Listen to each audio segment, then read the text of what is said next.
In the dense air of uncertainty, fear runs thick, so thick I feel it seep into my bones. Each headline, each price dip, another shiver down my spine. Imagine waking up and seeing the Bitcoin Fear and Greed Index at 5. Lower than it has ever been, a point so deep in the pit that it feels like we are not just scraping the bottom, we have begun to dig. I feel the collective doubt like a storm gathering. I see it in the trembling hands of those scrolling charts in the half-light of dawn.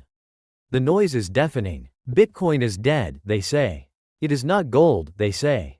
The failed hedge, a lost cause. And yet, here I am, still watching, still searching for meaning in the chaos, still here with all of you. If this resonates, if you are searching for clarity in the noise, I invite you now to subscribe to Crypto 101 Central. We are in this together, learning from every rise and every fall. And while you are here, click on the bell as well. Make sure you receive every sudden shift, every whisper of hope, every lesson new or old, straight to your door. There is something raw in these moments, something real and unfiltered. Bitcoin stands stripped, robbed of all the grand narratives, all the easy answers. Gold runs the laps, the headlines are relentless, and every day a new expert steps forward declaring the end. Fear is primal, isn't it? Gets to you. Even Deutsche Bank throws in their verdict. Bitcoin is no longer digital gold. And 1,000 hot takes tumble over each other, each more certain than the last. Is this the end of everything, or is it just the bottom? Is this what surrender feels like? Could the world really have changed so much, so quietly, while we watched with bated breath? I look at the charts, the haunting, bleached bones of hope from cycles past. This cycle, after the halving, is the weakest ever. The lines do not lie. 3 conclusions tug at my soul. The halving does not matter like it used to. Something fundamental has cracked. Or perhaps the ETF launch threw the rhythm, the old dance, into confusion. It all feels sluggish, heavy. From the bottom in November 2022 to that distant October 2026 peak. It was a rally, yes, over 600%. A number that should set my heart on fire. But something felt off, didn't it?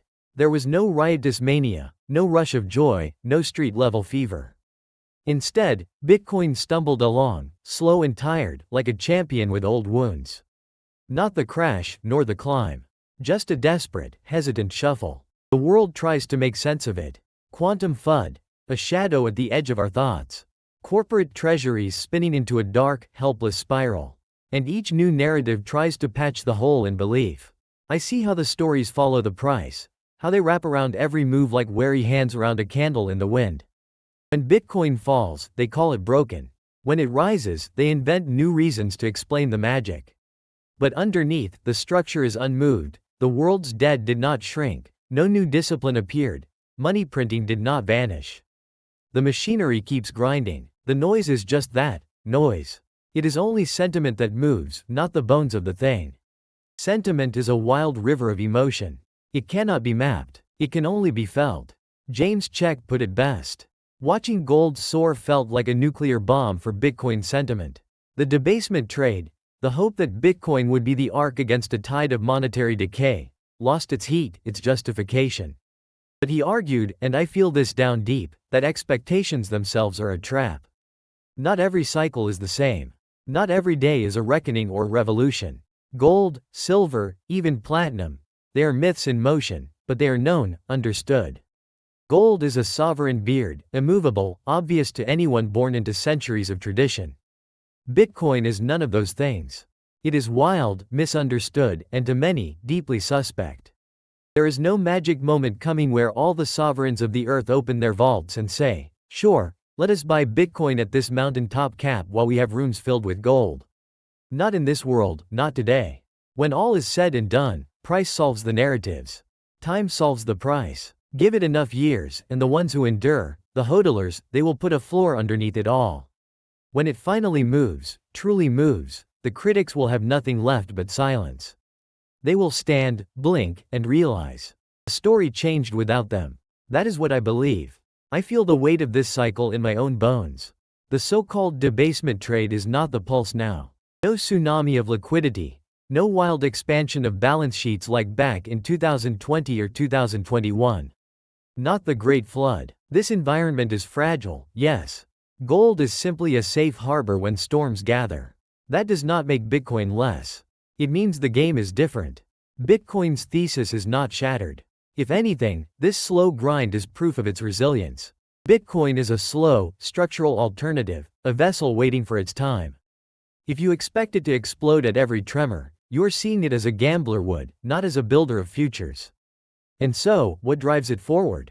Not just price, adoption, depth, the slow knitting of ownership across the world. Eric Yakes, another voice in this storm, asks us to zoom out. Bitcoin is not a straight line, he says. It is a series of surges, adoption S-curves, as he calls them. First a store of value, then a medium of exchange, finally a unit of account. Each bend, each plateau, another proof of the journey. What strikes me most is his phrase. Today's gradual is tomorrow's suddenly. That feels true to the marrow. Right now, things feel muted, almost dull. But what if that mundanity is the point? Large capital, deep pockets, want gradual. They want boring. They want infrastructure, not carnival rides. Volatility is compressing. Even after the biggest drop, those brutal days when fear is a knife, Bitcoin's 12-month volatility sits lower than it ever has. That is not death. That is the quiet before the avalanche. Scale comes in silence. Adoption walks in soft shoes, barely making a sound until suddenly the whole room is filled. We think Bitcoin needs to dazzle us with violence, with drama, to prove itself. But that is not how things change. The great nations, the oldest fortunes, they do not move in sprints. They take their time, they wait for safety, for the old chaos to settle. And so, Bitcoin, to claim its place beside gold, beside the world's vaults and sovereign wealth, must become boring. It must transform from a trade to a currency of the world. That change is not thunder. It is the whisper of a tide, inevitable but unseen and unfelt until it has already washed in. This is the season, then, the one of doubt, of endless screenshots of pits and troughs, of obsessive debates over whether this wick was the wick. But markets are not events. They are rivers, carving new courses every moment. James Check told another truth. You do not get a trophy, a medallion, for catching the bottom.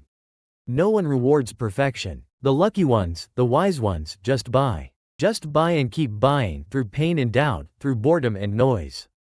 In 2018, in 2022, do I remember exactly where I bought? Do I regret any price from the pit to the peak? No. I do not care. I bought. I endured. If you are trying to wait for that perfect moment, that magical bottom, you are playing the wrong game. Real bottoms feel like they will never end. That is the test. By every measure, Bitcoin is deep value now. Could it drop again? Of course. There are no certainties. But sitting still, holding out for comfort, is how you miss the rebirth. The market does not reward the ones who seek comfort. It rewards those with conviction, with the courage to trust what lies beneath the headlines. The halving may feel weak. Gold may be roaring, headlines buzzing with tales of defeat.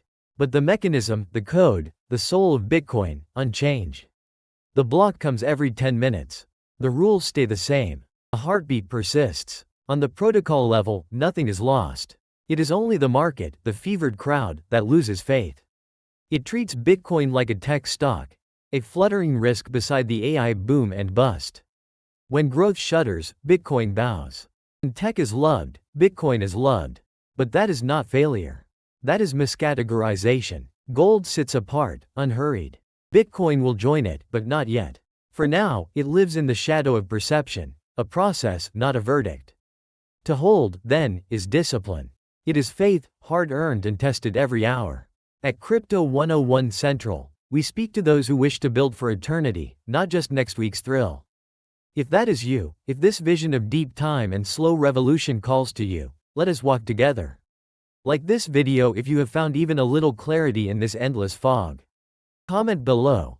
What is it that holds your conviction when all around you tremble? Do you buy, or do you wait? Has gold's triumphant surge weakened your belief or made it steelier still? We are here at the end, and yet I feel it is only the beginning. Sentiment is but a shadow, and shadows always vanish with the sun. In the end, Bitcoin remains, unchanged, unmoved. Only the world spins around it, wild and frantic, searching for meaning in each tick of the clock. Before you go, watch the next video, subscribe if you have not already, and do not forget to hit that bell. The tides move slow, but when they rise, you will want to be ready. In the competition of money, there is Truly, no second.